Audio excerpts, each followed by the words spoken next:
नमस्कार, मैं डॉक्टर जे मौर्य। आज एक ऐसी बीमारी के बारे में चर्चा हम करेंगे जो है इस समय पूरे भारत में एपिडेमिक के रूप में फैला हुआ है। हर घर में मिल रहा है, घर के हर सदस्य को मिल रहा है। आदमी डॉक्टर से डॉक्टर फिर रहा है, बीमारी ठीक हो रही है और फिर हो जा रही है। आदमी का यह जान तो नहीं लेता बीमारी, लेकिन आदमी तिल तिल कर मरता है और वह तकलीफ उसको इतनी होती है और तकलीफ से ज़्यादा वह शर्मिंदगी लिए घूमता है। उसे लगता है कि लोग समझेंगे कि आदमी बहुत गंदा है, या आदमी नहाता धोता नहीं है, इसलिए यह बीमारी हो रही है। तो मित्रों, मैं जिस बीमारी की बात में कर रहा हूँ उसे कहते हैं फंगस इन्फेक्शन, फंगल इन्फेक्शन, जिसे हिंदी में दांत कहते हैं, मराठी में नायटा कहते हैं। कोई इसे बुरशी भी कहता है, कोई इसे खारिश भी कहता है, कोई इसे खुजली भी कहता है। आज ये बीमारी पूरे भारत में फैल गई है, और ये पूरे भारत में क्यों फैल गई है इसका भी एक कारण है। क्योंकि भारत में ज़्यादा समुद्री किनारे हैं और समुद्री किनारे में जो वातावरण होता है वो नमी का होता है। नमी होने से हमेशा पसीना हुआ रहता है, खास करके मुंबई में, और पसीना से आदमी हमेशा भीगा रहता है, और भीगने के कारण उसकी चमड़ी हमेशा गीली ही रहती है, और वह आदमी का गीली चमड़ी पे फंगस बढ़ने के लिए बहुत ही फेवरेबल कंडीशन होता है। आदमी छोटे छोटे घरों में रह रहा है जहाँ पे लोगों का बहुत ही क्लोज कांटेक्ट है। आदमी एक एक ही घर में सब लोग एक ही टॉवेल यूज कर रहे हैं, एक ही साबुन यूज कर रहे हैं, एक ही सामान, एक ही रेजर से सब दाढ़ी बना रहे हैं, तो भी ये फंगस इन्फेक्शन बहुत तेजी से फैलता है।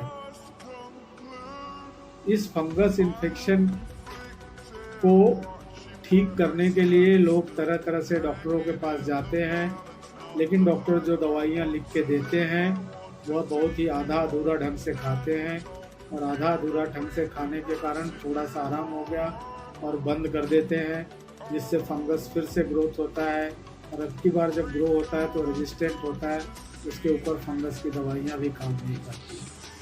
तो ये फंगस है क्या, हम समझ लें। फंगस जैसे हमारे शरीर में वायरस का इन्फेक्शन होता है, बैक्टीरिया का इन्फेक्शन होता है, वैसे ही फंगस भी होता है। फंगस भी एक तरह का जीव ही है, जिसे हिंदी में कवक या कुकुरमुत्ता कहते हैं। कुकुरमुत्ता मतलब फंगस। हम जो खाते हैं ना मशरूम, ये भी एक तरह का फंगस ही है।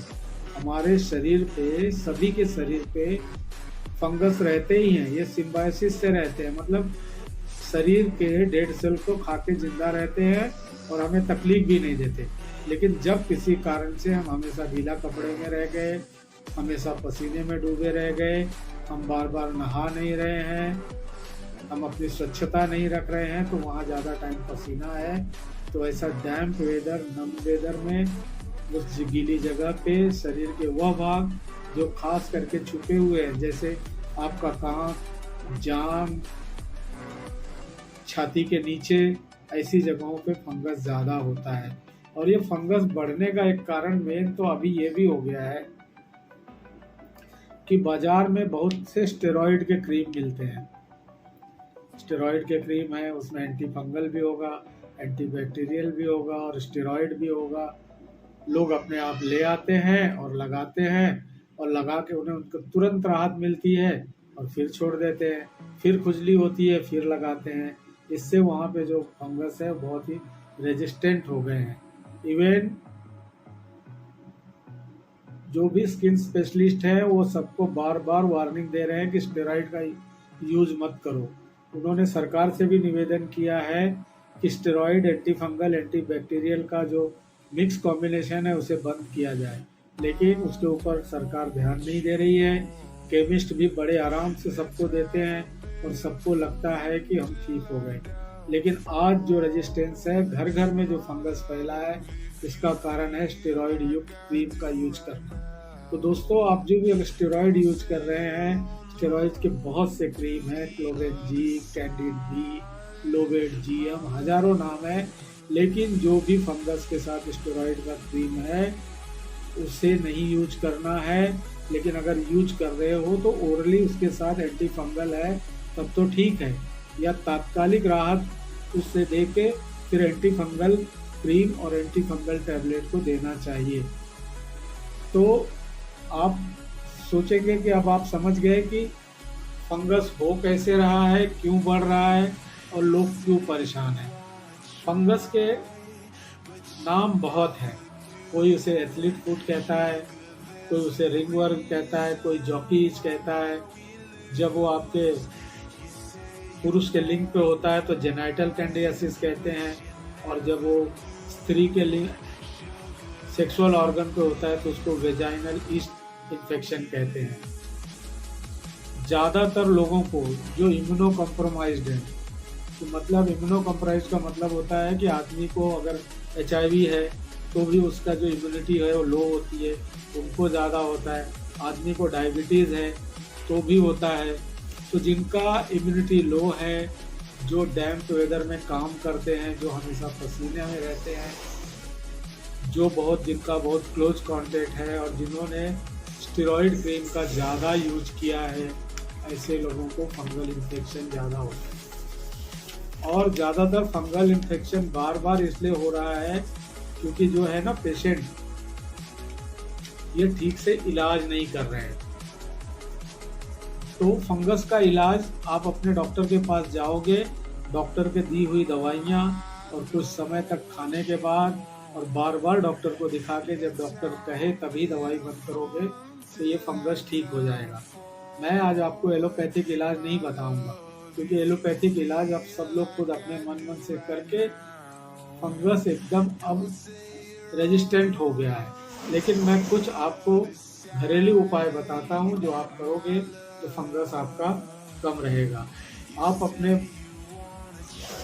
शरीर को नहाते समय एंटीबैक्टीरियल और एंटी फंगल साबुन से नहाएं, जैसे डेटॉल से नहाएं या ऐसे साबुन में जैसे कीटाकेनोलाजोल हो। और आप सिरका जानते हैं, विनेगार, एप्पल साइडर विनेगार को पानी में घोल के भी नहाने के बाद पूरे बॉडी में लगाने से आपके शरीर में फंगस इन्फेक्शन कम होता है।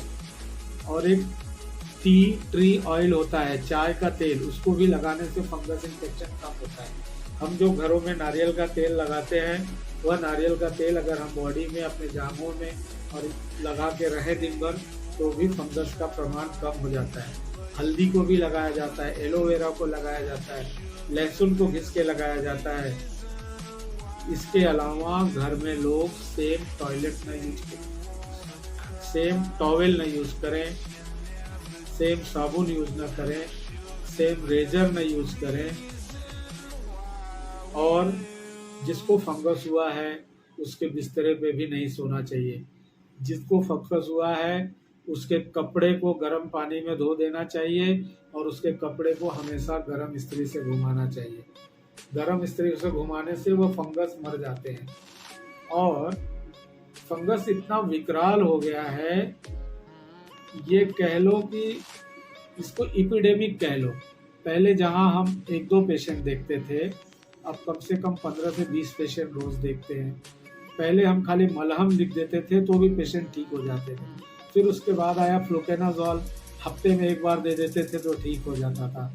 अब तो डबल एंटी फंगल देने के बाद भी पेशेंट ठीक नहीं होते हैं। उसका मेन कारण यह है कि स्टेरॉइड क्रीम का यूज और गोलियों का बराबर मात्रा में न खाना, थोड़े से जल्दी ठीक हो जाने पर बंद कर देना। तो दोस्तों, फंगस का इलाज है, आप अपने डॉक्टर को मिलो, आप अपने स्किन स्पेशलिस्ट को मिलो। डॉक्टर जितना कहता है उतना दिन दवाई खाओ और मलहम लगाओ, और आपसे दूसरे को न फैले इसका ख्याल रखेंगे तो इन्फेक्शन नहीं होगा। नहीं तो पेशेंट जाते हैं, 10 दिन में ठीक हो जाते हैं और फिर महीना 15 दिन पे आके अपने डॉक्टर के ऊपर ही चिल्लाते हैं कि मुझे फिर हो गया।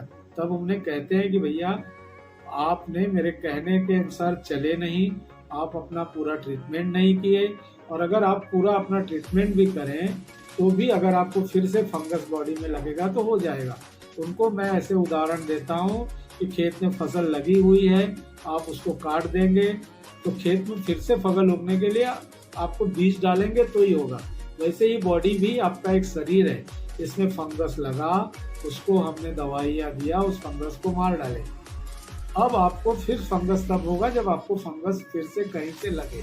तो आपको अपना हाइजीन ठीक रखना है, आपको अपने इन्वायरमेंट को ठीक रखना है, आपको अपने कपड़ों को ठीक रखना है।